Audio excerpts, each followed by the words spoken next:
नमस्कार मैत्रिणींनो, विदर्भ तडकामध्ये तुमचं स्वागत आहे। मी तुमची लाडकी टीना।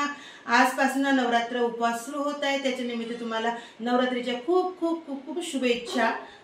त्या नवरात्री निमित्त आपण खास म्हणजे कण्याची भाकर आणि ठेचा पाहणार आहोत। सांबार, लसूण, मिरची, जिरे, चवीनुसार मीठ, दोन ते तीन कण्याचे पिठा, 2 ते 3 भाकरीचं कण्याचं पीठ।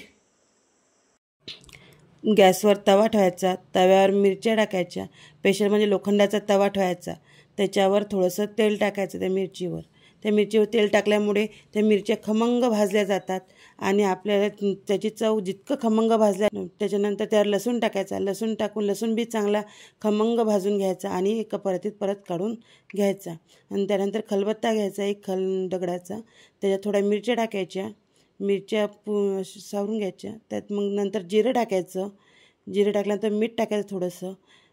मिठामुळे काय होते की त्याला लवकर मिरच्या बारीक होतात। थोडासा सांबार टाकायचा, सांबार टाकायचा, ते बारीक होईपर्यंत सर्व हा सांबार मिरची लसूण सर्व बारीक होईपर्यंत ठेचत राहायचं। ते जोपर्यंत ते एकजीव होत नाही तोपर्यंत ते ठेचत राहायचं, कारण मिक्सरमध्ये काढलं तर त्याची चव येत नाही आणि अशा दगडी खलबत्त्यात काढलं तर त्याची चव छान येते।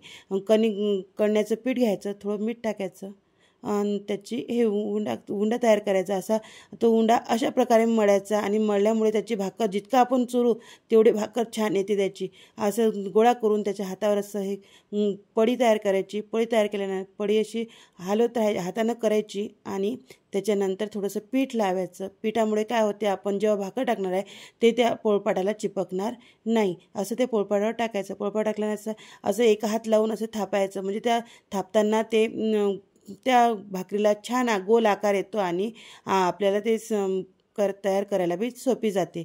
त्यामुळे अशी सर्व भाकर थापून घ्यायची, अशी गोल पूर्ण भाकर तयार होते आणि तवा गरम केल्यानंतर त्यावर अशी भाकर टाकायची। भाकर टाकल्यानंतर असं त्याला थोडंसं पाणी टाकायचं, कारण आपण खालून पीठ लावतो, ते पीठ भिजवण्यासाठी आपण थोडंसं पाणी लावायचं, त्यामुळे ते पीठ निघून जाते। भाकर खालून चांगल्या प्रमाणे शेकून घ्यायची, खमंग शेकायची आणि त्याच्यानंतर खालूनही परत शेकून घ्यायची। खालून शेकून घेतल्यानंतर त्यावर परत त्याच्या आजूबाजूच्या कडा राहिल्या असतील त्या कडा शेकून घ्यायच्या आणि तव्यावर जर भाकर झाली होत नसेल तर ती परत गॅसवर अशी धरायची, गॅसच्या आचेवर ते मागच्या साईडनं अशी शेकून घ्यायची। मग जिथे समजा कच्चापणा असेल तिथे तर कसून परत मग समोरून सरळ करून तिला शेकून घ्यायची, समोरचा भाग शेकून घ्यायचा आणि अशा प्रकारे आपली कण्याची भाकर तयार होते। मैत्रिणींनो, अशा प्रकारे भाकर परातीत घ्यायची आणि परातीमध्ये घेतल्यानंतर तिचा असा पोपळा काढायचा। पोपळा काढल्यानंतर त्याच्यावर थोडीशी हिरवी मिरची ठेचा ठेवायचा। हिरवी मिरची ठेचा एवढा चांगला लागतो की एकदम तोंडाला अशी चवच येऊन जाते। त्याच्यानंतर त्याच्यावर थोडंसं तेल टाकायचं, पूर्ण भाकरवर तेल टाकायचं। तेल टाकल्यानंतर ते ठेचा मिरची जर तिखट असेल तर त्या तेलामुळे त्याचा तिखटपणा कमी होतो। थोडं कांदा छान हातानं फोडून घ्यायचा आणि या विदर्भातली स्पेशल कण्याची भाकर खायला आवडली असेल तर लाईक करा, शेअर करा आणि सबस्क्राईब करा।